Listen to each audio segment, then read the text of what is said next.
नमस्कार दोस्तों and welcome back to my channel जहां आपको मिलता है सिर्फ और सिर्फ एंटरटेनमेंट। और आज मैं लाया हूँ डिजीज डेड प्लेनेट का 4th इशू। तो यार वीडियो पे नए हो तो वीडियो को लाइक कर देना और चैनल को सब्सक्राइब कर देना। और साथ ही मेरे चैनल पर ज्वाइन बटन स्टार्ट हो गया है तो आप वहां से भी ज्वाइन कर सकते हो। और उसी के साथ अब आप मुझसे व्हाट्सएप पर भी जुड़ सकते हो जिसका लिंक मैं आपको डिस्क्रिप्शन में दे दूंगा। तो यार पिछले इशू में आपने देखा कि कॉन्स्टेंटीन और उसकी टीम को पता चलता है कि पेंगुइन अमेजो की आर्मी बना रहा है और साथ ही ये पता चलता है कि ट्राइगन भी आ रहा है। इसलिए वे सब फिर से गॉथम गार्डन आ जाते हैं जहां उन्हें पता चलता है कि साइबॉर्ग के पास इस वायरस का क्योर है, लेकिन वो क्योर को बाहर लाने के लिए उन्हें न्यू गॉड्स की जरूरत है। इसलिए कॉन्स्टेंटीन स्कॉट फ्री के पास जाता है। तो अब आगे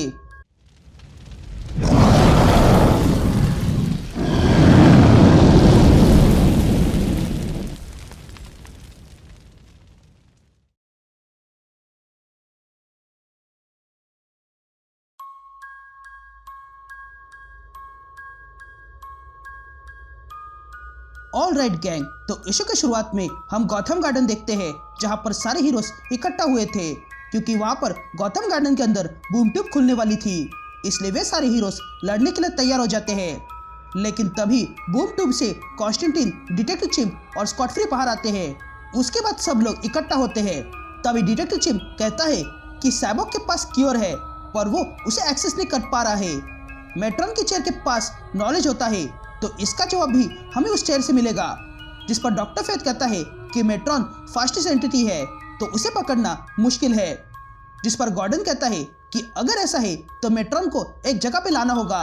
तभी कॉन्स्टेंटीन एक क्रिस्टल बॉल बाहर निकालता है और कहता है कि ये मैडम जेनेटो का क्रिस्टल बॉल है जो फ्यूचर दिखाता है। तभी उस क्रिस्टल बॉल को देखकर स्कॉट कहता है कि ये काम कर जाएगा। यह कहते ही स्कॉट वो क्रिस्टल लेता है और कहता है कि मुझे साइबॉर्ग को अपने साथ न्यू जेनेसिस लेकर जाना होगा। तभी सुपरबॉय कहता है कि हम न्यू जेनेसिस जाएंगे, लेकिन वहां जाने के लिए हमें ऐसे लोग चाहिए जो स्पेस को अच्छे से जानते हैं। यह कहते ही जॉन ग्रीन लैंटर्न को ढूंढने लगता है। तभी हार्ली क्विन आगे आती है और जॉन से कहती है कि जब तुम बेहोश थे तब ग्रीन लैंटर्न अपने हस्बैंड ओलिवर को लेकर यहाँ आई थी जो इन्फेक्टेड हो चुका है। लेकिन फिर पॉइजन एवी ने उसे बाहर जाने को कहा इसलिए वो बाहर चली गई। मुझे लगता है कि उसे वंडर वुमन को मारने का अफसोस हो रहा है। लेकिन कमाल की बात यह है कि एक समय था जब मेरे दोस्त सुपरमैन और वंडर वुमन को मारना चाहते थे, लेकिन अब सब कुछ बदल चुका है। यह सुनते ही जॉन ग्रीन लैंटर्न को देखने जाता है, लेकिन तभी उसके साथ मेरी मार्वेल आ जाती है। तभी जॉन और मेरी मार्वेल ग्रीन लैंटर्न के पास आते हैं जो किसी बिल्डिंग के ऊपर बैठी थी। तभी ग्रीन लैंटर्न सुपरबॉय को देखकर खुश होती है। तभी ग्रीन लैंटर्न जॉन और मेरी मार्वेल को ओलिवर दिखाती है जो इन्फेक्टेड हो चुका है।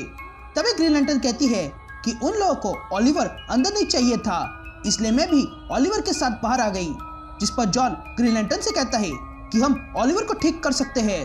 हाँ, इस वायरस का इलाज है, अभी के लिए तो नहीं लेकिन जल्द हमारे पास होगा, पर उसके लिए हमें न्यू जेनेसिस जाना होगा और ये तुम्हारे बिना नहीं हो सकता है।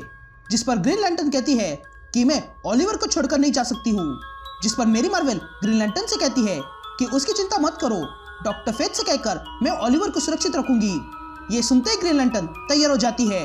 यहाँ हम स्कॉट फ्री को देखते हैं जो फिर से बूम ट्यूब खोलता है। तभी बैटमैन वंडर गर्ल से कहता है कि जल्दी वापस आना। यह कहते ही वे दोनों किस करते हैं और फिर स्कॉट फ्री के साथ वंडर गर्ल, सुपरबॉय और ग्रीन लैंटर्न और साइबॉर्ग चले जाते हैं। यहाँ न्यू जेनेसिस में बूम ट्यूब खुलती है और उसमें से हीरोज बाहर आते हैं। तभी इन लोगों को देखकर लाइटरे उन्हें वहीं पर रोकने आता है, लेकिन तभी वहां पर ओरायन आता है और स्कॉट फ्री को देखकर गुस्सा होता है और फिर साइबॉर्ग से कहता है कि तुम एंटी लाइफ को लेकर यहाँ नहीं आ सकते हो। जिस पर स्कॉट ओरायन से कहता है कि वो इंसान है ना कि वायरस। यह सुनते ही ओरायन स्कॉट फ्री को जोरदार पंच मारता है और कहता है कि वही नीचे पड़े रहो, लेकिन स्कॉट फ्री फिर से खड़ा हो जाता है। तभी देखकर ओरायन फिर से स्कॉट के मुंह पर पंच मारता है।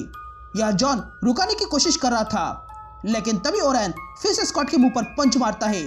ये देखकर अब जॉन को गुस्सा आता है और वो अगले पल ओरायन को जोरदार पंच मार के बेहोश कर देता है। तभी वहां पर हाई फादर आता है और कहता है कि यह चल क्या रहा है। यह कहते ही हाई फादर का ध्यान स्कॉट पर जाता है। तभी हाई फादर स्कॉट से कहता है, स्कॉट मुझे बिग ब्रैडा का अफसोस है। जिस पर जॉन हाई फादर से कहता है कि अब अफसोस करने की जरूरत नहीं है क्योंकि उसे बचाया जा सकता है।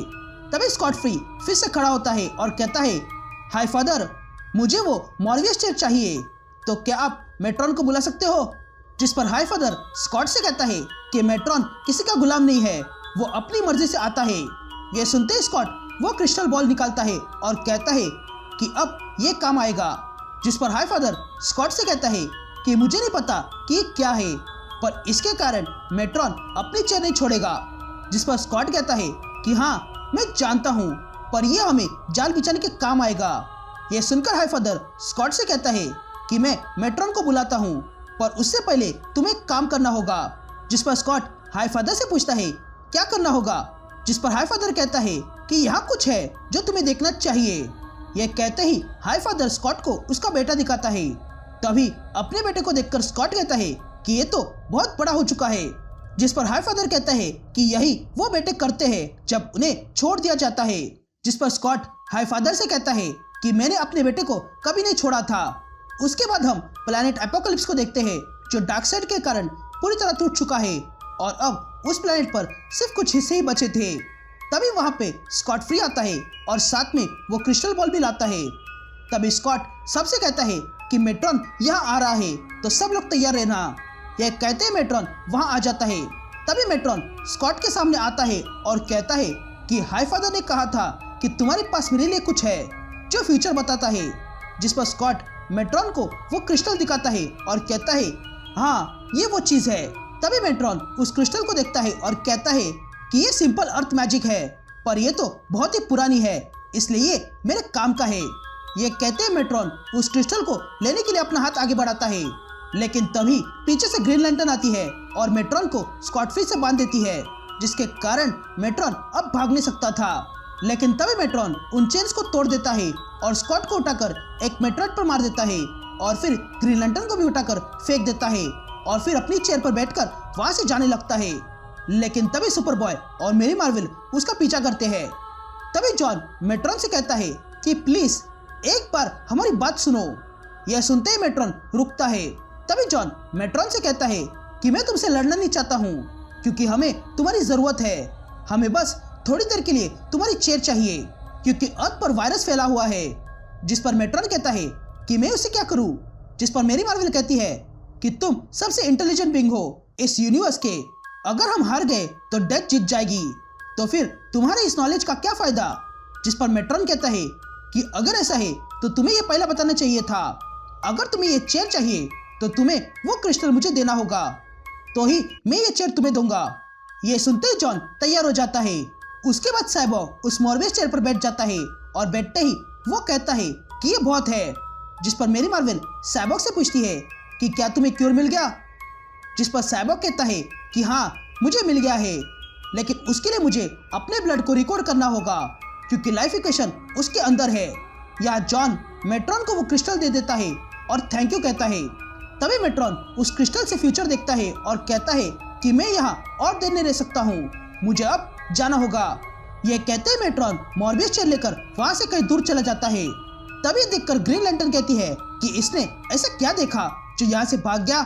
लेकिन तभी स्कॉट बूम ट्यूब खोलता है और सबसे कहता है कि यहाँ से जाने का समय हो चुका है। यह कहते ही सब लोग वापस चले जाते हैं।